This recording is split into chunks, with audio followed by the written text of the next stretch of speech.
부부에게 성관계란. 섹스는 동서고금 남녀노소를 불문하고 많은 사람들의 관심사다. 특히 결혼을 한 사람들은 섹스를 아주 중요하게 생각한다. 중요한 관심사이니 결혼한 부부들은 섹스를 아주 잘할 것 같은데 현실은 그렇지 못하다. 신혼 때는 정열적인 섹스를 하는 부부도 몇 년이 지나고 나면 시들해진다. 중년을 넘어서면 나는 하고 싶지요. 그런데 당최 미누라가 응해줘야 말이지요. 라며 불만을 토로하곤 한다. 게다가 어느 한쪽이 조금이라도 문제가 있는 경우에는 섹스요? 그게 꼭 필요한가요? 라며 비중을 두지 않게 되고 또 특별한 이유 없이 섹스리스 부부가 되는 경우도 있다. 이렇듯 많은 부부들은 섹스를 일시적이거나 생리적 욕구를 해소하는 것쯤으로 대수롭지 않게 생각한다. 하지만 부부관계에 있어 섹스는 무엇보다 중요하다. 사람들은 모두 행복해지고 싶어 한다. 무엇을 통해 행복을 느끼는가는 각자 다르겠지만 즐거움을 통한 행복도 있다. 그렇다면 이 세상에서 가장 큰 즐거움을 주는 것은 뭘까? 돈? 마약? 게임? 아니다. 섹스를 통한 즐거움이 제일 크다. 섹스는 돈이나 마약보다 더 큰 즐거움과 쾌감의 황홀감까지 안겨준다. 특히 부부관계에서 이루어지는 섹스는 가장 큰 즐거움을 준다. 부부는 섹스를 통해 용서와 화해를 하기도 한다. 서로 다른 환경에서 자란 부부가 함께 살다 보면 갈등이 생기고 불만이 생길 수밖에 없다. 그런데 이것을 방치하면 불만이 쌓여 분노와 적개심으로 변해 부부관계에 큰 위기가 올 수 있다. 그러므로 빠른 시간 내에 풀어야 하는데 이때 섹스가 아주 중요한 역할을 한다. 특히 말보다는 행동으로 감정을 표현하고 또 섹스를 함으로써 사랑을 느끼는 남자들에게는 더할 나위 없는 용서와 화해의 표현이 된다. 같은 일을 하거나 같은 취미 생활을 하고 같이 밥을 먹는 등의 행위들은 친구, 직장 동료, 형제 간에 같이 공유하고 나눌 수 있다. 하지만 섹스는 안 된다. 아무리 친한 친구나 형제라고 해도 같이 공유하고 나눌 수 없는 것이 섹스이다. 오직 부부만이 섹스를 할 수 있다. 그러므로 섹스는 부부라는 것을 증명해주는 인증서 같은 것이라 할 수 있다. 물론 부부가 아니라도 섹스를 할 수는 있다. 하지만 이 같은 섹스는 서로에 대한 희생, 헌신, 인내가 없다. 그래서 순간의 쾌감은 있을망정 깊은 정서적 만족감이나 두 사람을 이어주는 결합력은 없다. 결혼한 부부라도 섹스를 하지 않으면 마찬가지이다. 한 집에 살면서 같이 먹고 자고 이야기하고 모든 일상을 공유해도 섹스를 하지 않으면 뭔가 부족하고 공허함이 느껴진다. 하지만 만족된 섹스를 하는 부부는 그 어떤 관계에서도 느낄 수 없었던 강한 정서적 결합을 느끼게 된다.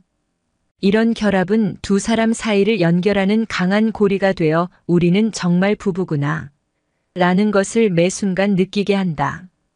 부부간의 진정한 사랑은 결코 저절로 오는 것이 아니다. 많은 부분을 서로 노력하고 가꾸어야 하는데 그 중에서도 가장 중요한 것이 섹스이다.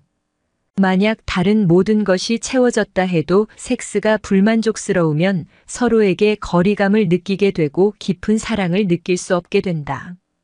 이런 부분은 결국에는 관계가 안 좋아지게 된다. 이것은 섹스가 단순히 성기만의 결합이 아니라 영혼의 결합이기도 하기 때문이다. 서로에 대한 헌신과 사랑이 담긴 부부간의 섹스는 육체적인 사랑만 느끼게 해주는 것이 아니라 깊은 영혼의 일체감까지 느끼게 해준다. 이런 일체감은 두 사람이 하나됨을 느끼고 더욱 성숙한 사랑을 하게 하는 원동력이 된다. 따라서 부부에게 섹스는 반드시 필요하고 매우 중요하다. 여자에게 섹스란 어떤 의미인가? 결혼한 지 1년 6개월인데 잠자리 횟수는 10손가락으로 셀 수 있을 정도예요. 남편이 하자고 할 때까지 기다리면 34개월도 그냥 지나가요. 내가 하자고 해도 반응도 없고요. 아내는 남편에게 섹스를 하자고 할 때마다 자기가 밝히는 여자 같아서 너무 비참하다고 한다. 그래서 섹스가 뭐 부부관계의 전부인가? 애 하나 낳았으니 그냥 살면 되지라며 자신을 위로해왔지만 어떤 날은 버림받은 것 같은 느낌이 들어 울기도 많이 울었단다. 하지만 남편은 아니, 애가 없어요? 그렇다고 제가 외도를 하나요? 매일 땡 하면 집에 오는데 외롭기는 뭐가 외롭습니까? 이건 저 사람 문제예요라며 아내를 이해할 수 없다는 표정이다. 출중한 외모에 고소득 직업을 가진 아내, 가정적이고 성공한 사업가 남편, 완벽해 보이는 이 부부의 문제는 남편이 아내에게 성적인 관심이 없다는 것이다. 통상 여자는 하기 싫어 괴롭고 남자는 하지 못해 괴롭다고 한다. 하지만 세상의 통념과는 달리 하기 싫어하는 남자들이 꽤 있다. 이런 남자들은 자존심 때문에 드러내놓고 얘기하지는 못하고 단지 아내에게 섹스 못해 환장했냐? 며 스트레스를 준다. 이들은 여자에게 섹스가 어떤 의미인지를 전혀 모르는 무식한 남편이라 할 수 있다. 여자의 섹스 중추 크기는 남자에 비해 절반밖에 되지 않고 성호르몬인 테스토스테론 수치도 낮아 성적 충동은 비교적 약한 편이다. 하지만 남자와 마찬가지로 종족 보존 본능이 있기 때문에 섹스에 대한 기본적인 욕구는 있다. 단지 임신과 출산 그리고 양육이라는 위험 부담 때문에 조심스러울 뿐이다. 남편이 섹스를 하지 않으면 아내는 불안감을 느낀다. 성적 충동이 강한 남자가 섹스 없이 살 리는 없기 때문에 틀림없이 한눈을 판다고 생각한다. 이런 불안감이 남자와 재결합하려는 강박적인 생각에 빠지게 한다. 그래서 남편이 외도하는 아내들은 섹스에 집착하는 경우가 많다. 이렇게 보면 여자에게 섹스는 남자에게 성적 충족을 줌으로써 외도를 방지하고 그로 인해 자신이 버림받지 않을 거라는 안정감을 느끼게 해주는 행위라 할 수 있다. 이것만으로 여자의 섹스를 설명하기에는 부족하다. 남자는 섹스를 하면서 사랑을 느끼고 여자는 사랑을 느껴야 섹스를 한다는 말이 있다. 여자들은 정서적 교감이 먼저 이루어져 사랑의 감정을 느껴야 섹스가 하고 싶어진다는 말이다. 사랑을 느낀 여자는 상대에게 모든 것을 주고 싶어 한다. 임신과 출산 그리고 양육 부담과 버림받을지도 모른다는 불안감을 지닌 섹스까지도 말이다. 따라서 여자에게 섹스는 사랑하는 사람에게 하는 최고의 사랑 표현인 동시에 남자의 사랑을 확인받는 순간이다. 여자에게 섹스의 또 다른 의미는 친밀감의 나눔이다. 부부가 거리감을 느끼면서 평생을 함께 살아야 한다는 것은 비극이다. 이 거리감을 좁혀주는 것이 터치다. 섹스는 온몸의 터치와 애무가 기본이다. 사랑이 담긴 터치는 옥시토신을 분비시켜 오르가슴 다음으로 깊은 만족감을 준다. 따라서 여자에게 섹스는 상대와 깊은 친밀감과 유대감을 느끼게 해주는 행위다. 아내는 남편이 자신을 매력적인 여자로 봐주길 바란다. 살림하는 주부나 애들 키우는 엄마가 아닌 여자로서 말이다. 그런데 남편이 섹스를 요구하지 않으면 내가 남편에게 비중이 없는 사람이구나. 남편이 나를 여자로 보지 않는구나라고 생각한다. 그래서 남편이 섹스를 거절하면 단순히 섹스라는 행위에 대한 거절이 아니라 자신의 존재에 대한 거절이라고 생각한다. 즉, 여자에게 섹스는 여자로서의 정체성을 느끼게 하는 강력한 수단인 것이다. 남자에게 섹스는 어떤 의미인가? 우리 남편은 그저 섹스밖에 모르는 짐승이고 변태예요 라고 말하는 아내들이 있다. 이들은 남편이 사랑하는 마음도 없이 단지 자신의 욕구나 쾌감을 위해 시도 때도 없이 섹스를 요구한다고 생각한다. 물론 남자들은 사랑하는 마음이 없는 상태에서도 섹스를 할 수 있다. 하지만 이것은 한 단면일 뿐이다. 남자에게 섹스가 어떤 의미인지, 왜 그렇게 중요한지 안다면 그런 오해는 하지 않을 것이다. 30대 초반의 부부가 내원했다. 남편은 이 사람은 제가 요구할 때마다 거부합니다. 그러니 어떻게 같이 살겠어요? 어느 남편이 성관계 없이 계속 살 수 있겠습니까? 라며 한숨을 쉬었다. 그러자 아내는 직장에서 늦게 돌아온 제게 쉴 틈도 주지 않고 매번 달려들어 요구해요. 제 마음은 조금도 헤아려주지 않고 오로지 그것만 밝히는 남자예요 라며 반박했다. 아내가 힘들고 피곤하다는 것은 압니다. 그렇다고 성관계도 못합니까? 매번 못하게 되니까 뭔가 허전하고 이젠 제가 왜 사는지도 모르겠습니다라며 남편은 고개를 숙였다. 이런 일은 남자의 성을 잘 모르는 결혼 초기의 부부에게 흔히 일어난다. 여자와 달리 남자는 성 호르몬인 테스토스테론의 수치가 높고 뇌에서 성센터라 불리는 시상하부가 크기 때문에 항상 높은 성적 욕구를 지닌다. 그래서 건강한 남자라면 보통 72시간마다 성적 충동의 압박을 받는다. 이러한 성적 충동을 해소하지 못하면 스트레스를 받고 신체 리듬이 깨져 활기를 잃게 된다. 심하면 짜증이나 화를 내기도 한다. 이럴 때 섹스는 스트레스를 해소해주고 심리적인 안정을 느끼게 해준다. 남자의 이런 성적 충동은 대를 잇기 위한 본능으로 무의식 속에 각인되어 있다. 대부분의 여자들은 대화로 서로의 감정을 확인한 뒤 사랑을 나누고 싶어 한다. 하지만 남자들은 말로 감정을 잘 표현하지 못한다. 어릴 때부터 말로 감정을 표현하는 것은 남자답지 못하다고 감정을 억제하도록 훈련받기 때문이다. 그래서 사랑을 표현할 때도 말로 하는 것은 뭔가 부자연스럽고 어색하게 느껴져 행동으로 표현하려고 한다. 그것이 바로 섹스이다. 남자들은 섹스를 하면서 억눌렸던 마음을 열고 솔직한 감정을 드러낸다. 그러므로 남자들에게 섹스는 솔직한 감정을 나눌 수 있는 소통의 수단이 된다. 그렇기 때문에 아무리 무뚝뚝한 남자라도 섹스 후에는 사랑해 라는 말을 하게 되는 것이다. 또한 남자에게 섹스는 인정받는 행위이다. 남자는 인정받는 것으로 살아간다는 말이 있다. 그만큼 남자에게 있어 인정을 받는다는 것은 중요하다. 뛰어난 능력으로 직장에서 인정을 받는다 하더라도 아내에게 인정받지 못하면 그 사람은 활기를 띠지 못한다. 사랑하는 아내에게 인정받는 것이 남자에게는 가장 중요하기 때문에 남자들은 섹스를 통해 아내에게 인정받으려고 한다. 특히 자신의 성행위에 아내가 만족해할 때 역시 난 괜찮은 남자야 라고 생각한다. 그리고 남자는 섹스를 통해 사랑을 느낀다.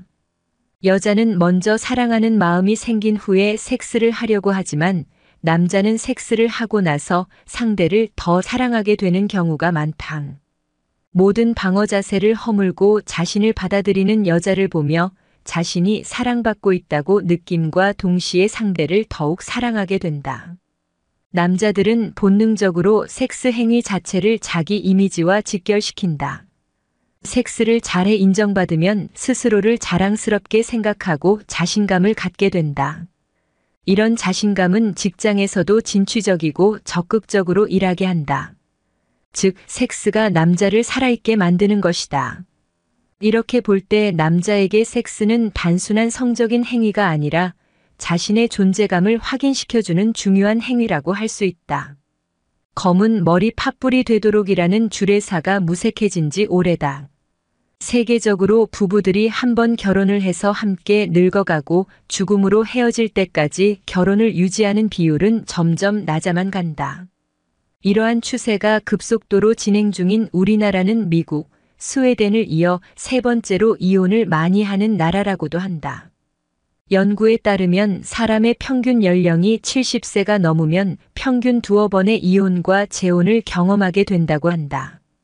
현대 과학의 발전으로 평균 수명이 연장되는 것은 단순한 인생을 살기 어렵게 한다는 점에서 보면 그리 좋은 일만은 아닌 것 같다. 결혼한 사람들에게 결혼 이유를 물으면 정년기가 되어서 남들이 다 하니까라는 대답을 가장 많이 한다. 배우자를 고르는 기준은 부모에게 착한 며느리가 되어줄 것 같아서, 아이를 잘 키울 것 같아서, 내조를 잘할 것 같아서 등이다. 즉, 사랑의 대상이 아닌 역할로서의 대상을 선택했다는 대답이 가장 많은 것을 보면 백년해로를 못하는 이유가 애초부터 강력한 끌림의 파트너가 아니라서 혹은 성적으로 사랑하고 싶은 매력의 소유자와 결혼한 게 아니어서인지도 모른다. 파경을 부르는 이유. 커플이 파경에 이르는 이유도 크게 다르지 않다. 사실 초창기에는 매력적이었더라도 살다 보면 서로에게 너무나 익숙해져서 더 이상 끌림의 대상이 되지 못할 수도 있다. 또 무엇보다 자신에게 맞는 사람을 알아보는 안목과 경험의 부족, 합의를 도출하지 못하고 힘겨루기로 가정의 평화를 이어가는 미숙한 협상 능력이 오래도록 결혼을 유지하지 못하는 이유이기도 할 것이다. 로라 베직은 이혼에 대해 비교 문화적으로 분석한 진화 인류학자이다. 그의 연구에 따르면 커플이 파경에 이르는 데는 배우자의 간통과 불임이 가장 큰 원인이며 그 다음이 성관계 거부, 배우자의 잔인함과 무시, 학대라고 한다. 인간이 생물이고 생물의 궁극적인 목적이 생식, 종족 보전이라는 점에서 볼 때 배우자의 간통과 불임이 파경의 원인이 된다는 것은 무척 설득력이 있다. 그런데 여기서 남편보다는 아내의 간통이 파경에 미치는 영향이 더 크고 또 남편이 불임일 때보다 아내가 불임일 때 이혼하는 사례가 더 많았다는 점을 보면 어느 사안에서나 생식에 관련된 부분에서는 남자보다 여자에게 더 큰 책임을 묻는 이중잣대의 기준을 보여준다 하겠다. 그리고 파경에 이르는 그 다음 원인으로 제시된 섹스 거부는 특히 아내의 섹스 거부는 배우자를 갈아치우는 아주 주요한 방법이라 말한다. 남편과의 신체적인 접촉을 거부하고 성적으로 무관심하고 냉담하게 변하는 것, 남편이 자기 몸에 손대지 못하게 하는 것, 성관계 요구를 거절하는 것 등이 주로 여자에 의해 일어나는 거부 방법이다. 아내의 섹스 거부 외 이렇게 아내에게 섹스를 번번이 거부당하다 보면 대개의 남편은 처음에는 어떻게든 해결 방법을 찾아보려 하겠지만 그것도 받아들여지지 않는다면 더 이상 배우자로서의 의무를 이행하고 싶지 않아진다고 한다. 그렇게 되면 남편들은 바깥에서 대안을 찾을 수도 있다. 우리나라에선 이게 얼마나 쉬운가. 그래서 남편들에게 섹스를 거부하는 것은 그들을 외도로 내모는 것과 다름없다고 성전문가들은 말하곤 한다. 하지만 그런 아내들로서도 할 말이 없진 않다. 특히 여자의 성에 보수적인 우리 사회에서는 여자들이 성을 즐길 정도로 정보가 제공되지도 않고 성감 개발 등 감각을 개발해 섹스를 좋아할 만하게 기회가 주어지지도 않는다. 그래서 실제 섹스를 통해 자신의 성감을 개발하고 자신의 호불호를 깨달아가는 일조차 우리 사회 여자들에게는 꽤 무리한 일이다. 남자들과 다른 여자들의 성심리상 여자들은 낯선 파트너보다 익숙한 파트너와의 섹스에서 오르가슴을 포함한 성적 만족을 더 많이 느낀다. 또 여자는 몸의 문제보다 마음의 문제가 생겼을 때 섹스를 거부하는 일이 더 많다는 것을 남자들이 좀 안다면 아내와의 원활한 정서적 관계에 더욱 많은 투자를 할 것이라 생각된다. 파트너를 사랑한다면 섹스할 때마다 아프다 하더라도 그 아픔조차 감수하고 파트너가 원하는 대로 해주려는 게 여자다. 여자가 섹스를 하고 싶지 않아 하고 심지어 거부할 때는 파트너와의 관계, 특히 정서적인 관계 맺기에 문제가 생긴 경우가 훨씬 많다. 즉, 파트너가 밉거나 원망스럽거나 싫어진 경우다. 또 새로운 사랑이 생겼을 때도 그렇다. 그래서 애인이 생긴 아내는 남편과의 잠자리를 거부하는 경우가 많다. 이렇게 자신의 마음을 새로 차지한 사람이 생긴 경우가 아니고 남편을 갈아치울 생각까지는 아니었어도 어느새 냉담해진 자신의 모습을 투영해보는 아내들이 적지 않을 것이라 생각된다. 그런데 의도적으로 그러는 것이 아니라면 문제를 해결해야 한다. 왜 남편과의 섹스가 싫어졌는지, 자신이 성적으로 냉담하고 무관심해진 이유가 무엇인지, 갈등이 있다면 그 원인이 무엇인지, 그것도 아니라면 몸에 무슨 문제가 생겼는지 전문가의 도움을 받을 일이다. 여자는 대화가 없어지면 둘 사이에 사랑이 없어졌다고 생각하지만 남자는 둘 사이에 섹스가 없어지고 그것을 거부당할 때 사랑이 없어졌다고 느낀다. 남자에게 섹스는 사랑의 목표나 사랑으로 가기 위한 과정이 아니라 어쩌면 섹스가 바로 사랑이다. 남자에게 사랑과 섹스의 거리가 그리 멀지 않다는 뜻이기도 하다. 그러므로 남편에게 섹스를 빼앗는 것은 아내에게 사랑을 빼앗는 것만큼이나 결국 이별을 부르는 전주곡이라 하지 않을 수 없다.